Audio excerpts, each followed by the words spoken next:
करती है कि आप ये गलत कर रहे हैं, ये मुझे नहीं पसंद है और मैं आपसे एक चीज चाहती हूँ कि आप मुझे देंगे। तो कहे कि तुम आज के दिन 2 नहीं 4 वर मांग लो, 4 वर दे दूंगा, 2 तो कम है। जो तुम याद दिलाती कि आपने पूर्व समय में मुझे 2 वर देने का वचन दिया था, आप मुझे वो 2 वर देंगे। तो कहते 2 नहीं 4 दे दूंगा, 2 की जगह 4 ले लेना, लेकिन जो कहोगे सब दे दूंगा, तुम बताओ तो क्या चाहिए। कहीं नहीं, ऐसे नहीं चाहिए, आप मुझे राम की सौगंध खा करके कहिए कि जो मैं वर मांगूंगी वो आप मुझे देंगे, और मुझे 2 ही चाहिए, 4 नहीं चाहिए। तो वो कहते हैं कि हाँ ठीक है, मैं राम की सौगंध खा। उनको नहीं पता था कि ऐसी कोई बात करने वाले, वो तो एकदम अलग ही धुन में थे, जैसे राम के भक्त अलग ही धुन में होते, वैसे उसी धुन में थे कि बहुत अच्छा होने वाला है, राम का राजा अभिषेक होने वाला है, इसी धुन में थे। उन्होंने कहा ठीक है, मैं राम की सौगंध खाता हूँ कि जो तुम कहोगी वो मैं करूंगा, और जो तुम वर मांगोगी वो मैं करूंगा। तो उन्होंने कहा कि मेरा पहला वर ये है कि भरत को राज्य अभिषेक हो। तो वो उसमें भी खुश हो गए। भरत दशरथ जी ने कहीं भी भरत के राज्याभिषेक के लिए ये बोला ही नहीं कि ये नहीं हो सकता। ओके ठीक है, राम तो यही चाहता था। राम जी जब विश्वामित्र जी के साथ जा रहे थे, वाल्मीकि रामायण में कथा आती है, तो वो राम जी उसके पहले वशिष्ठ जी से पूछते हैं कि हे प्रभु, ये संसार कैसा है, संसार तो बड़ा भव सागर में एकदम व्यक्ति इसमें मुंह में फंसा हुआ है, इससे मुझे दूर करिए। तो वशिष्ठ जी ही राम जी को वशिष्ठ रामायण सुनाते हैं और कहते हैं कि वशिष्ठ गीता भी कही जाती है कि ये इसमें रहना, ऐसा रहना चाहिए कि अंतर त्यागी बहिर्रागी, अर्थात कि अंदर हमें सब कुछ चाहिए, इसके बिना मुझे कुछ भी नहीं होगा, लेकिन अंदर बाहर से मुझे सब कुछ चाहिए लेकिन अंदर से कुछ नहीं चाहिए। जैसे आज के जो संत महात्मा है, उनको फॉर्च्यूनर गाड़ी भी चाहिए, फ्लाइट भी चाहिए, गाड़ी घोड़ा सब चाहिए, लेकिन अंदर से वो एकदम त्यागी पूछ रहे थे, उनको कुछ भी नहीं चाहिए, उसके बिना भी उनका काम चलता है। इसलिए उनके अंदर के त्याग को देखना चाहिए, बाहर के राग को नहीं देखना चाहिए। वही चीज जो है वशिष्ठ जी राम जी को समझा रहे हैं कि आप राजा हैं, आप भविष्य में राजा हो जाएंगे, लेकिन आप ऐसे अभी सब कुछ छोड़ देंगे तो उससे कुछ नहीं होगा। आप बाहर से सबकी इच्छा रखिए, लेकिन अंदर से त्याग कीजिए कि ये नहीं भी रहेगा तो भी चलेगा। तो वो मैंने सुना था, दशरथ जी बोलते हैं कि वो मैंने सुना था कि हमारा बेटा तो बड़ा त्यागी है, उसको सबकी आवश्यकता नहीं है, और अगर भरत को राज्य चाहिए तो ले ले, मुझे कोई फर्क नहीं पड़ता। तुम जब अभी कल ही भरत को बुलाते हैं, ये जो तैयारी चल रही है भरत का राज्याभिषेक हो जाए। तब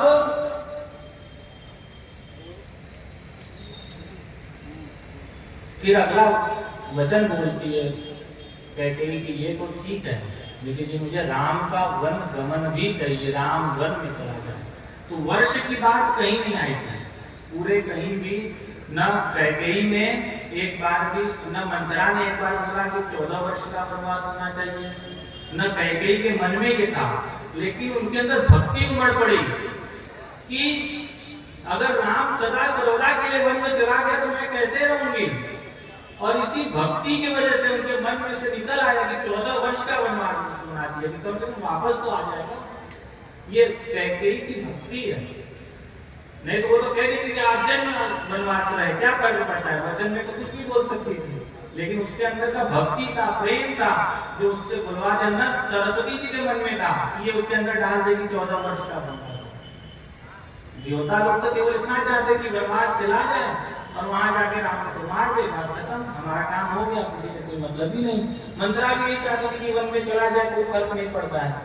लेकिन कैकेयी के अंदर परम भक्ति थी, वो चाहती थी कि नहीं, मुझे राम से वापस मिलना है, इसलिए भक्ति की वजह से, इस भक्ति के उमड़ता प्रेम की वजह से बोलती मुझे 14 वर्ष का वनवास ये कि राम जी वापस आ जाए, कम से कम मैं वापस उसको देख तो पाऊंगी इस राम को, नहीं तो मैं जीवन आजन्म नहीं देख पाऊंगी।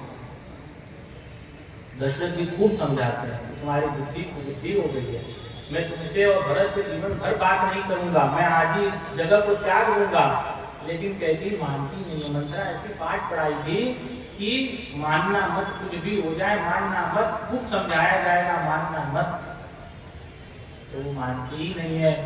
ऐसा करते करते सुबह हो जाती है, रात भर दशरथ जी उसको समझाते रहते हैं, समझाते रहते हैं, समझाते रहते हैं, लेकिन समझती नहीं है कैकेयी उनका। और प्रातःकाल सारे दिन भी, आज राज्याभिषेक का दिन है, सारे ढोल नगाड़े बजने लगते, एकदम आनंद का समय होता है। तो राजा दशरथ जो कहते हैं कि ये सब ढोल नगाड़े बंद करवाए, अच्छे नहीं लग रहे, क्योंकि आज ऐसा दिन आ रहा है, सुमंत आता है, राजा दशरथ के मंत्री हैं राजा सुमंत, वो आते हैं और कहते हैं कि जब दर्शन करते हैं राजा दशरथ का तो उनको लगता है कि ये क्या हो गया, मलिनता चेहरे पे एकदम घोर मलिनता। जब व्यक्ति कोई पाप कर लेता है तो उसके चेहरे की कांति धीरे धीरे कम होने लगती है, चेहरे पे तेज उसके पुण्य से आता है, अच्छे कर्मों से चेहरे की तेज की कांति बढ़ती रहती है। और यदि हम गलत कर्म करते रहेंगे, पाप कर्म करते रहेंगे, तो कितना भी हम लालित लिपस्टिक लगा ले, कितना भी मेकअप कर ले, लेकिन चेहरे की मलिनता जो है बढ़ती रहती है। तो इतना तेज वाला चेहरा जो है एकदम मुरझा गया है। सुमंत देख के पहचान जाते हैं कोई बात हुई जरूर है। तो वो रानी से बोलते हैं कि माता, हे रानी, क्या भगवान रात में सोए नहीं थे क्या? तो नहीं राजवर हम लोग चिंता कर रहे थे, राम राम राम वही राम राम रटते रटते इनका राजवर हिंदी नहीं है, क्योंकि आज राजा अभिषेक करना है। तो बात घुमाती है और कहती है कि अभी तुरंत शीघ्र राम जी को बुला करके ले। तो सुमंत बाहर आते हैं और राम जी के महल में जाते हैं और राम जी से कहते हैं कि शीघ्रता कीजिए, आपको पिताजी ने बुलाया है।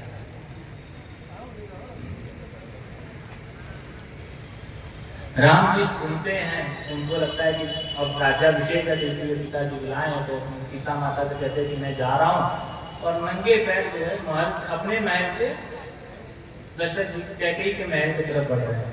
तो रास्ते भर जो है जो नगरवासी में उनको देखते हैं तो उनको प्रणाम करते हुए भगवान उनको आशीर्वाद देते हुए अपने महल में, कैकेयी जी के महल में प्रवेश करते हैं। और जाते ही पिताजी को देखते हैं तो उनको आश्चर्य होता है कि ये क्या हो गया, ऐसा कैसा दृश्य है। ऐसा दृश्य तो मैंने बचपन से लेकर आज तक नहीं देखा कि भगवान पिताजी क्रोध में भी रहते थे तो ऐसे नहीं रहते थे।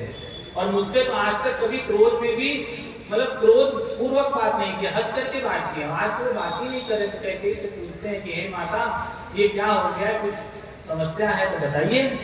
तो कहती है कि तुम्हें एक बात बतलाती हूँ कि पूर्व में एक देवासुर संग्राम हुआ था। उस समय जो है तुम्हारे पिता ने कहा था कि मैं तुम्हें 2 वचन दूंगा, उस वचन को आज मैंने मान लिया, तो उसी ने तुम्हारे पिताजी नाराज। तो कहे ऐसा कैसा वचन मैं पूरा कर दूंगा? तो कहे कि पिता का वचन पूरा करना पुत्र का कर्तव्य होता है, तो मैं ये आशा भी करती हूँ कि तुम उस वचन को पूरा करो।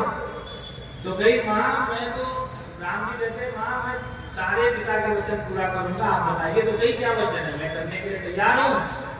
तो कहे कि सच में पूरा करोगे? कहे कि मैं सीता का त्याग कर दूं, आप बोलिए सीता का त्याग कर दूं, आप बोलिए तो इस पूरे महल का त्याग कर दूं मुझे, और आप बोलिए मैं इस प्राण को छोड़ दूं, इसी जगह पे इसी समय संकल्प से निकाल दूं। आप बताइए तो सही क्या वचन है, आप ऐसा शंका से मुझसे क्यों पूछ रही हैं? तब वो कहती हैं, पहला वचन ये है कि भरत का राज्याभिषेक हो जाए। तो राम जी खुशी से नाचने लगते। अरे ये तो बहुत अच्छी बात है, मैं तो यही चाहता था, कल ही मैंने लक्ष्मण से ये बात बोली थी कि तुम राजा बन जाओ, मुझे राजा नहीं बनना। वशिष्ठ जी जब कल मेरे घर आए, मेरे महल में आए, तो उन्होंने कहा कि कल राज्याभिषेक होना है। तो मैंने कहा कि हम चारों भाई एक साथ जन्म लिए हैं, तो बड़े को ही क्यों राजा बनना चाहिए, लक्ष्मण को क्यों नहीं बनाते, भरत को क्यों नहीं बनाते, शत्रुघ्न को क्यों नहीं बनाते, राम ही राजा क्यों बनेगा? मैं ऐसा चाहता हूँ कि हम चारों भाई एक साथ राजगद्दी पे बैठे।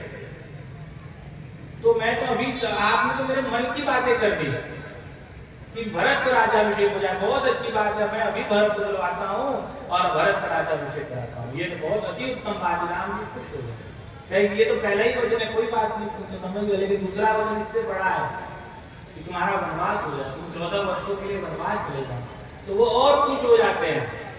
गीता में कहे में कल की बात थी ना, सुख दुख के समय कृत्वा लाभा लाभो जया जयो। सुख और दुख में समान रहना चाहिए, लाभ और हानि में समान रहना चाहिए, जय और पराजय में समान रहना चाहिए। भगवान का जब जय विजय को प्राप्त कर लिया रावण से, तब भी उनके अंदर तनिक भी खुशी नहीं थी कि मैंने रावण को जीत लिया। उनके अंदर तनिक भी खुशी, वो एकदम समान थे। सुख दुख के समय कृत्वा लाभा लाभो जया जयो, कृष्ण जी ने भी यही कहा। वो एकदम सामान्य हो गए, उनके अंदर ऐसा नहीं होता कि ये तो और अति उत्तम बात है, राजा मेरे पिताजी तो मुझे दशरथ जी जो है अयोध्या का राज्य दे रहे थे, आपने पूरे वन का राज्य दे दिया। इससे बड़ी खुशी की बात और क्या हो सकती है कि पूरे वन का राज्य, पूरा संसार ही मेरा राज्य में आ गया। तो जब मैं इतना से बाहर निकलूंगा, जितना वन क्षेत्र है वो सब तो मेरा हो गया ना। इससे बड़ी खुशी की बात और क्या हो सकती है। और खुश हो गए और प्रसन्न हो गए और कहते हैं